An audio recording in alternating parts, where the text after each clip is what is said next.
خانم آقایون، دور بر شما. به برنامه دیگری از تلویزیون رنگارنگ خوش آمدید. من محمود سرابی از لندن به شما درود میفرستم.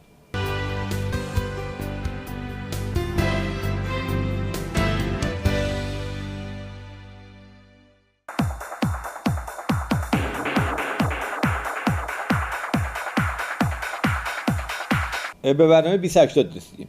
من این توضیح بدم که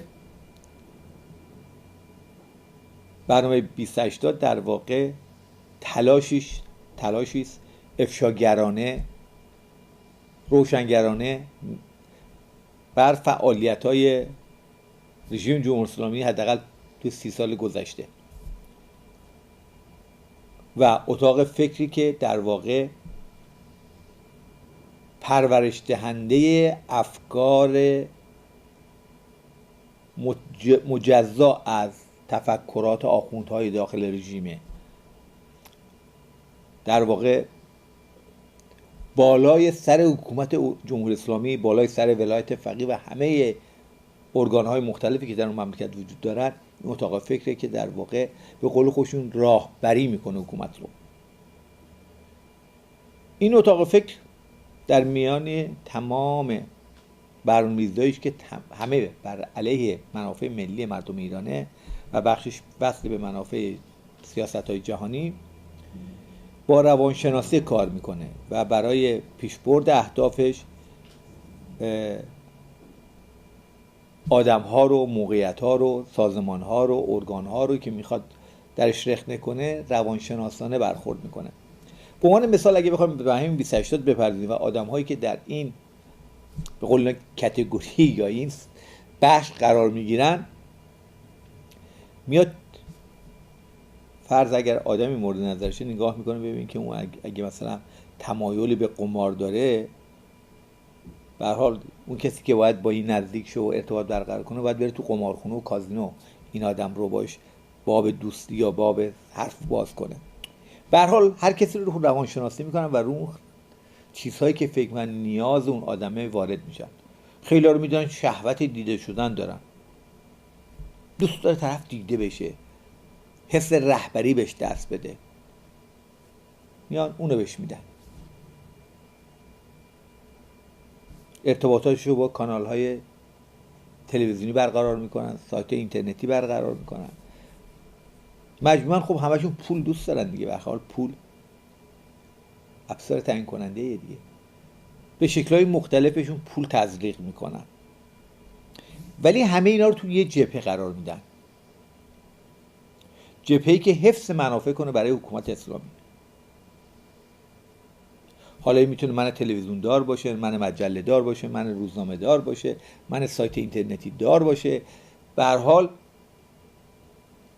آدم‌هایی که در واقع مثل پیچ‌های یک ربات به هم وصلن و اینها، حالا باز نمونه‌شو بخوام در این برنامه دوشی مقدار میخوام صحبت کنم تا به اصل قضیه برسیم. ایرج مصداقی رو من میگم. ایرج مصداقی، من اولین بار در بروکسل بلژیک باش آشنا شدم و این باب آشنایی شد که ما ارتباطمون ادامه پیدا کنه. برای مجله رنگارنگ اختصاصی مطلب می نوشت قبل از که در وبسایتش بذاره. با هم بارها و بارها صحبت می‌کردیم رو مسائل مختلف، آدم‌های مختلف و نظریاتمون تو خیلی مواضع مشترک بود.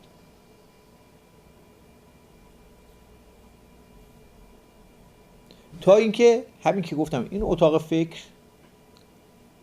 آدمشو پیدا کرده بود و رو نقطه ضعفاش کار کرده بود.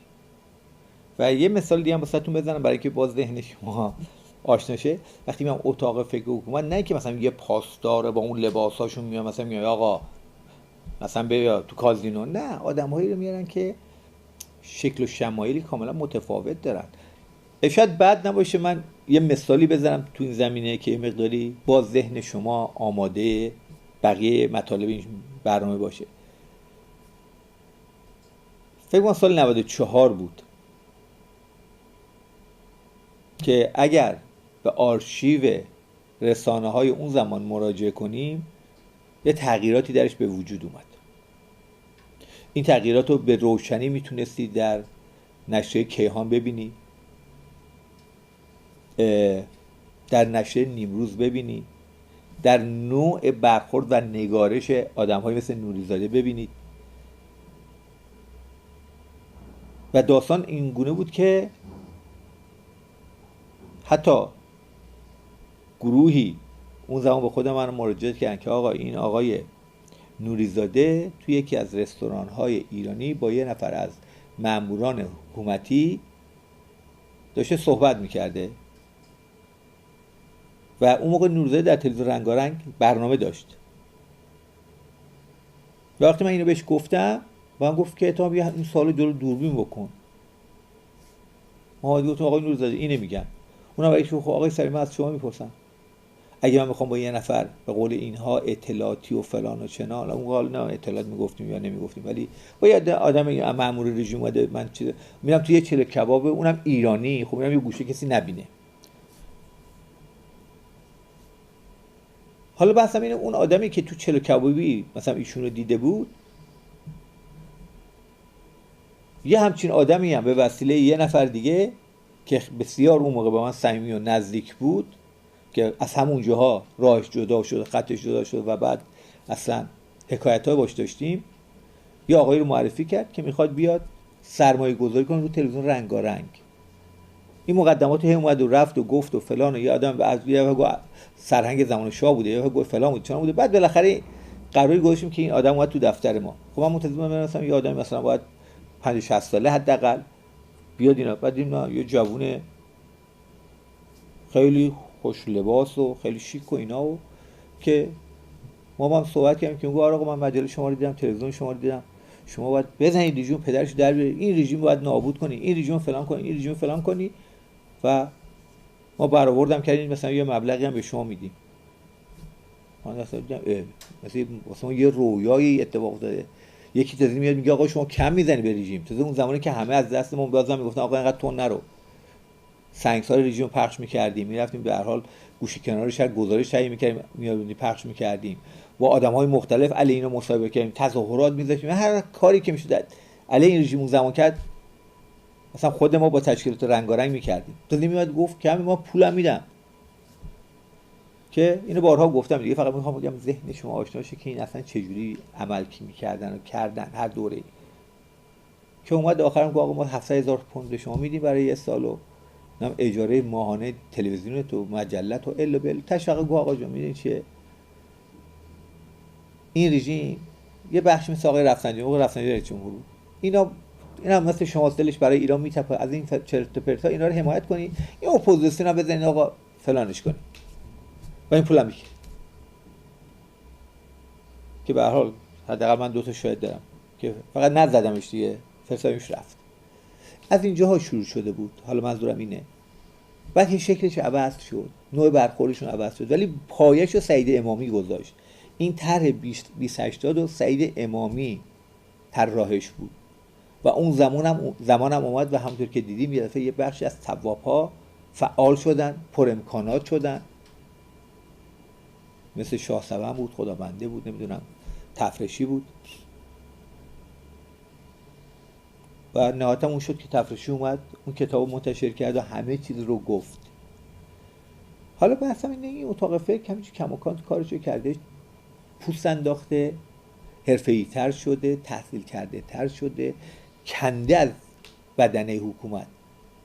یعنی همین آقای سعید امامی معاون وزارت اطلاعات بود، ولی الان این اتاق فکری که من میگم اصلا هیچ نقش سازمانی ندارن، اون بالا نشستن رهبری و همینجوری که گفتم آدم‌ها رو شناسایی میکنن، میرن سراغ آدم‌ها که چی لازم داره. و که این دوره اخیر اگه بخوام نگاه کنیم، حالا باز انگوش بذاریم مثلا روی ایرج مصداقی،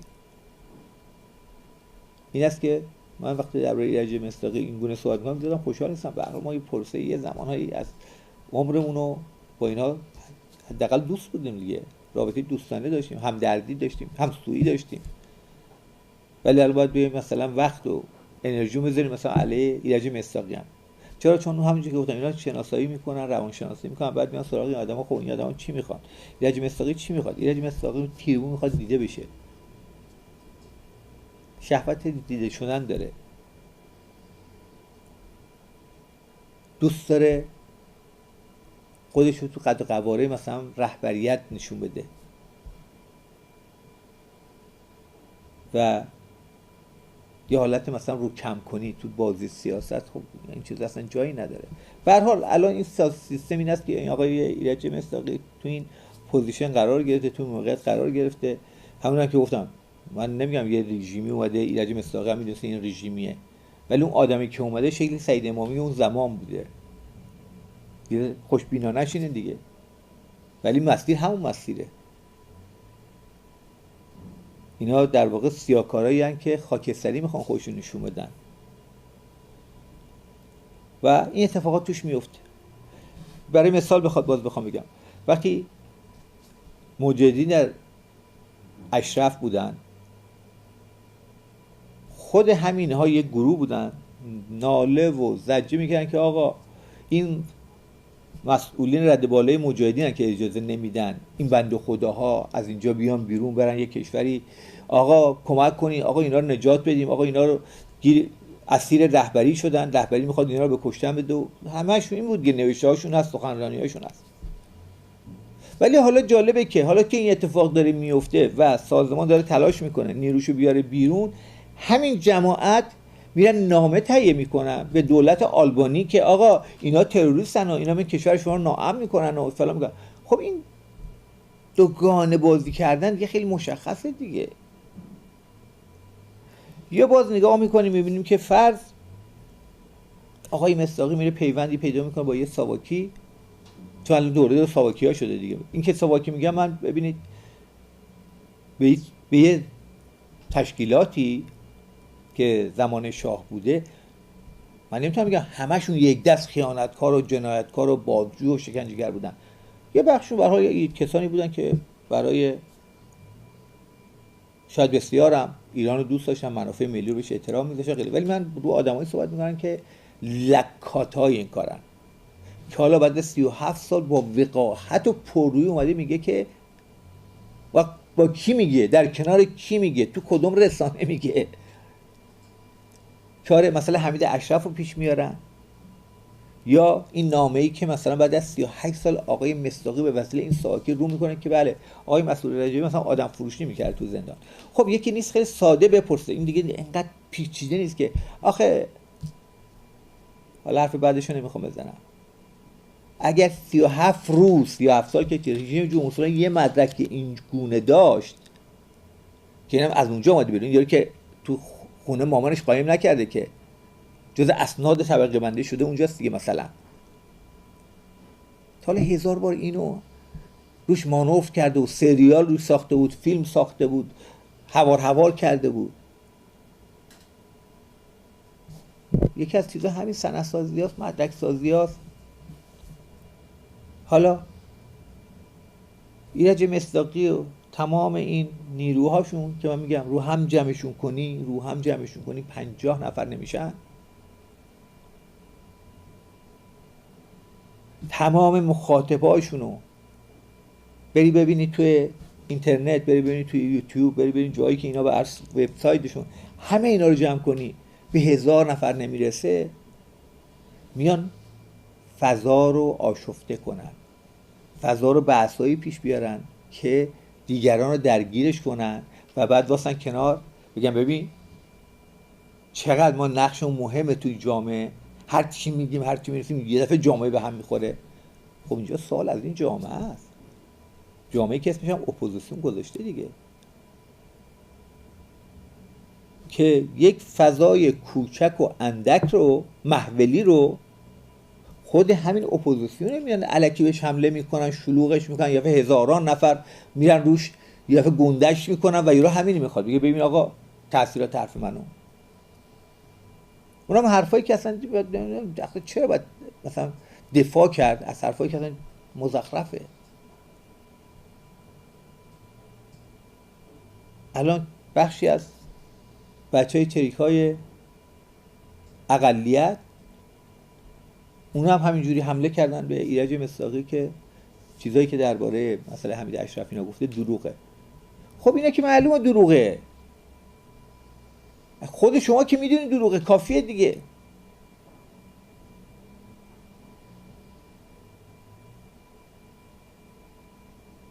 اینها امید به این دارن که شاید بتونن با این فضاسازی روی بخشی از هوادارای مجاهدین اثر بذارن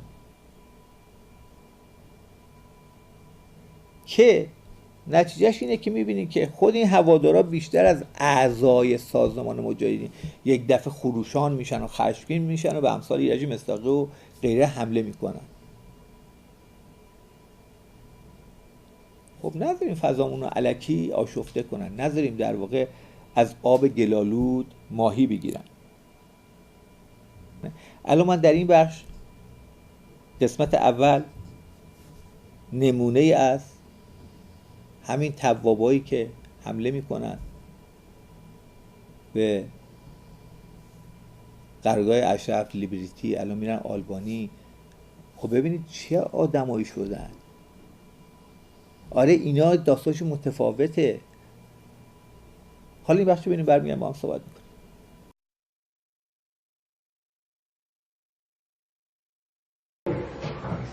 این دادهای من یه روزی برای شما خیلی درون تموم میشه. میدونی که اون زمانی که همینجا اون دارها رو به بالا میکشم و دونه دونتون رو به دار میکشم.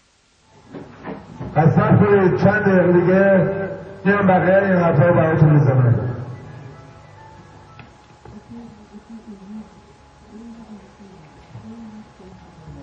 ای سلام اشرف، من یک کلمه روز سه‌شنبه به شما گفتم اشرف را به آتش خواهم کشاند. دیگه میخوام بهت بگم تو همین دگرگونی اخیر دعوای گرخا تو ایران، این هم اعلامیه‌ای از طرف قطور سلطانی بود که 20 سال در این زندان حجر بود. مصطفی محمدی در رأس این رئیسان بوده. سرنوشت نگینی در انتظار شما. نه اینکه خانواده پشت خانواده میارم، نه اینکه خانواده از ایران از موفا میارم، خبرنگارم میارم دستت میکشمت بیرون از نظامان آمریکایی ها. ما خانواده ها البته اینجا یه خواهدستیزی داریم ها، اونو کردیمش به رهبر خودمون. آی خواهدستیزی ما دنبال تو هستیم، بسیجی بی ترمز جلال همین اشرف اداره میکشم. اشرف را به خاطر بکشید. به هوش باشید. این اقدامات ما به همین زودی به صورت حمله شروع خواهد شد، چون یواش یواش صبرا تاق شده. هم اسیرامون خسته شدن هم ما. اگر بیشتر از این طول بکشه حمله را شروع میکنیم. بشنو اشرف را به خاطر میکشیم. 1000 نفر در راهم. ولکن ای اشرفیان میهنه بشنوید و بترسید از این 18 نفر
خب دیدید اینها چگونه میتونن حتی برای خانوادهشون اومده باشن،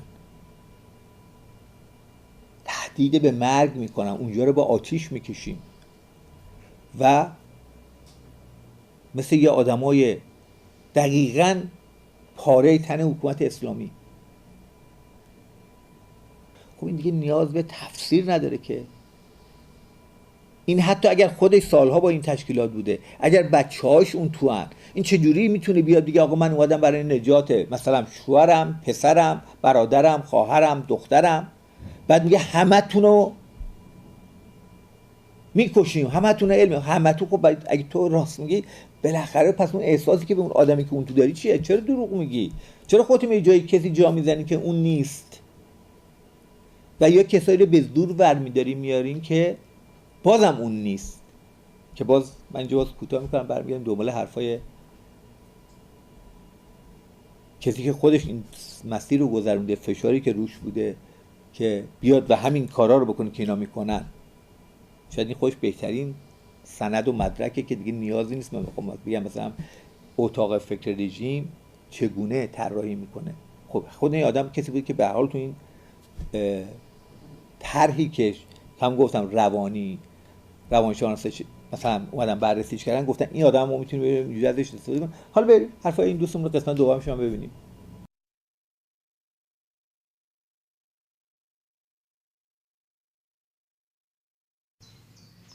شروع کردن دیگه اونجا اون چیزی رو که رسمش بود با ما کردن، هرچی دوست داشتن میزدن، زدنش زیاد مهم نبود. من حاضر بودم همیشه اون کتکا رو بخورم، نرم جلو اشرف. ولی وقتی میزدن یه صدا دو تا بلندگو خیلی قوی بود توی اتاق کوچیک. وقتی اینو روشن میکردم این صدای قرآن بود، بعضی وقتا هم ظهر و شب و اینا هم صدای اذان، بعضی وقتا هم بی خودی اذان میذاشتم. به قدری شکنجه میدادیم که بعد از فکر میکنم 10 روز یا بیشتر یا کمتر دقیق یادم نیستش، وقتی این دیگه زدنها رو قطع کرده بودن، فقط بلندگوها رو روشن میکردن، به قدری عذاب میداد که اصلا هنوز یادش میافتم. واقعا برام سخته، خیلی سخته. اصلا انگار میزدنم، همونجوری اذیت میکردم. دیگه اینجا شد که من قبول کردم که زیر اون ورقه رو امضا کنم که برم جلو اشرف.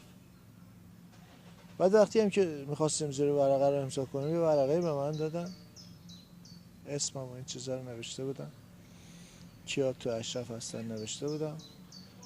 بعد نوشته بودن که من یعنی با هزینه خودم میخوام برم و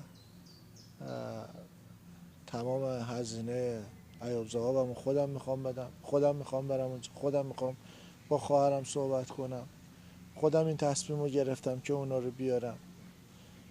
بعد کلی از این حرفا، برخلاف اونی که الان اینجا نشستم که دنیای آزاد پشت سرمه، دستمو دراز کنم، هر کاری که دلم بخواد میکنم.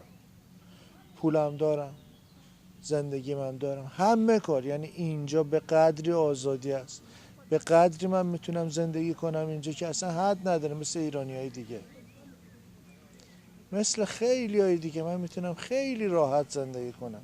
نه اجبار دارم اینجا نشستم، نه اینکه کسی ازم درخواست کرده، نه اینکه دقیقاً برخلاف این. همین رو تصور کنین، یه دنیای آزاد پشت سرت، تو داری زندگی میکنی، توی زندگی که داری میکنی اینجا تصمیم میگیری که واقعا بیای عقده های دلتو بگی برای همه مردم ایران که بدون اینایی که رفتن جلو اشرف، اونایی که فرستادنشون جلو اشرف، یا با پول رفتن، یا مزدوری کردن، یا بچه‌شونو گرفتن.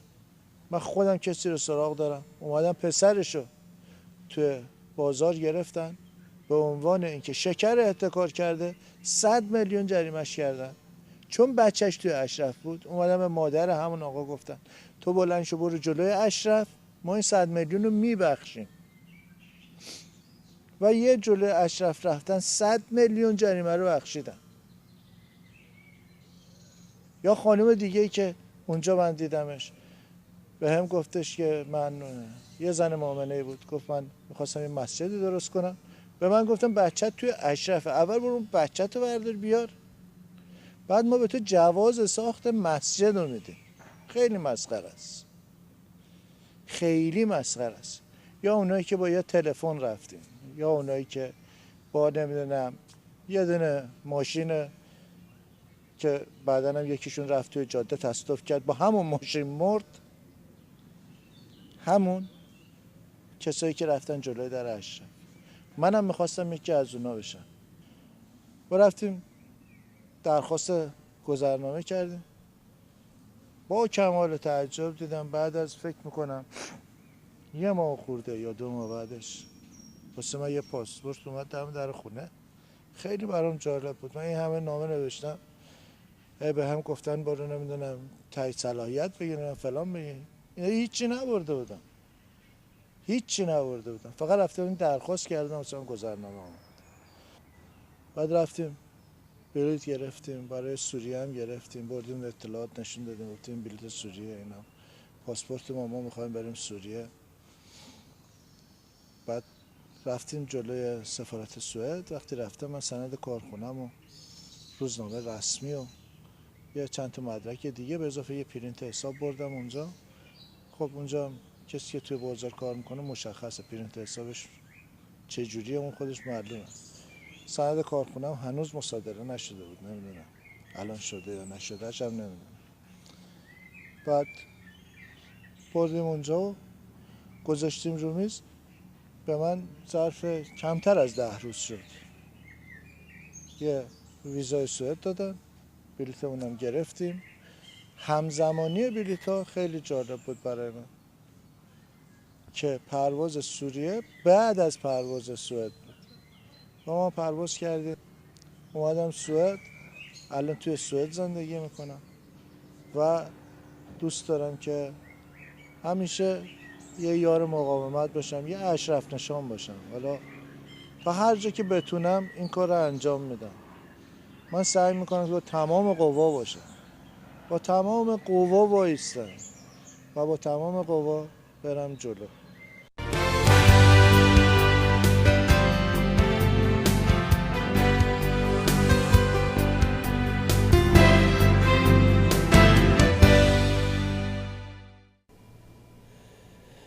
به هر حال سخن آخر نیست که شما وقتی وارد یک عرصه‌ای میشید که به گستردگی یک سرزمین پهناوری مثل ایرانه، وقتی شما وارد عرصه‌ای میشید که به بزرگی و وسعت تمام دولتمندان گردن کلفت خارجیه، وقتی شما وارد یک عرصه‌ای میشید که 10 دیوار دفاعی برای حکومت جمهوری اسلامی تشکیل شده که از سفره مردم ایران تغذیه میکنن و اینا نمیخوان منافعشون از دست بدن. اینایی که میگم هی دیوار اینا هر کدومش برای چه میدونم یک کشور کافیه، حالا همش جمع شده علیه اپوزیسیون و منافع مردم ایران. الان همین آقای رهبر حزب کارگر آقای کوربین یکی از چیزاشو که در آوردن که ایشون میرفت از همین پرس تیوی مال جمهوری اسلامی نه 25000 پوند 30000 پوند گرفته بوده که بره اونجا مثلا آب توبه بریزه رو سر جمهوری اسلامی و اینا همه شاگردای آقای جک استرو هن. خب همین جک استرو برای یه قاره کافیه.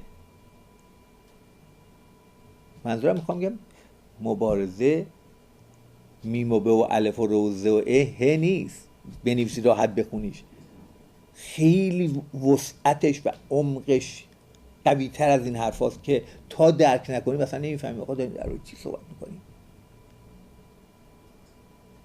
و کلمه مبارزه لوس میشه. مبارزه ابعادش به جاهایی میرسه که اصلا شما باور کردنی نیست براتون. شما نگاه کنید به عنوان مثال در همین سازمان مجاهدین خلق در رده بالاترینش حرفا چیه؟ یه سری حرفای پایین‌تر و بالاتر است که میزنن دیگه که آقا اینا اونجا اینجوری میکنن اونجوری میکنن. چرا میخوان ذهن‌ها رو آشفته کنن، میخوان ذهن‌ها رو بیارن پایین. اصل مبارزه رو هم که داشتم میگفتم این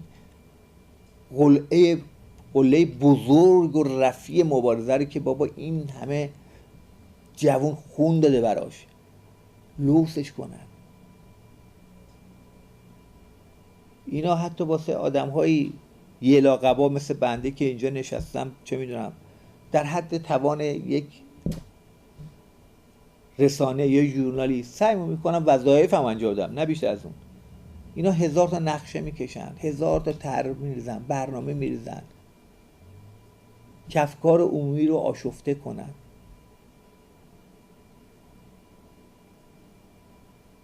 و آخر اینکه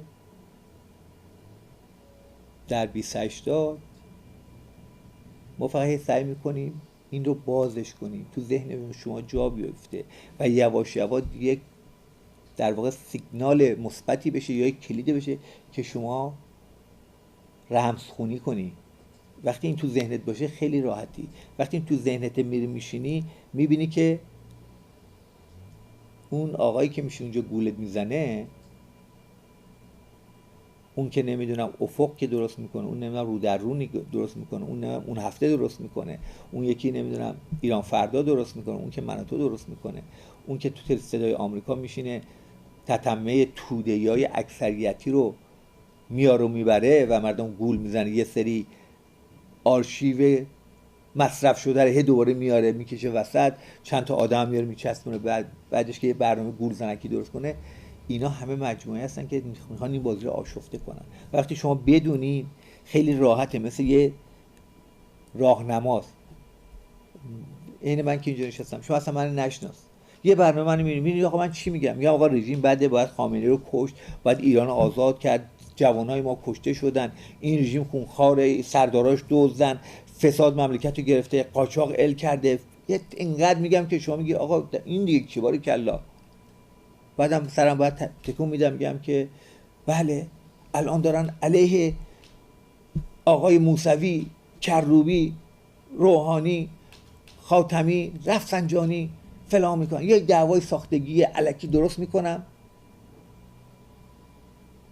و یک کلمه درباره این که اصلا اپوزیسیونی وجود داره حرف نمیزنم. حالا هر اتفاقی بیفته، این اپوزیسیون 100,000 نفر جمع کنه، کارهای بسیار بزرگ بکنه یا هر کاری، ولی اونجا که میخوام بزنمش اون 28 میرم از کوی میسازم، میرم همین مهمونایی مثل آقای ایرج مصداقی رو میارم میشونم، یه سناریو درست کنم، یه ساواکی میارم، یه دونه نمیدونم چپ واخورده اکثریتی میارم،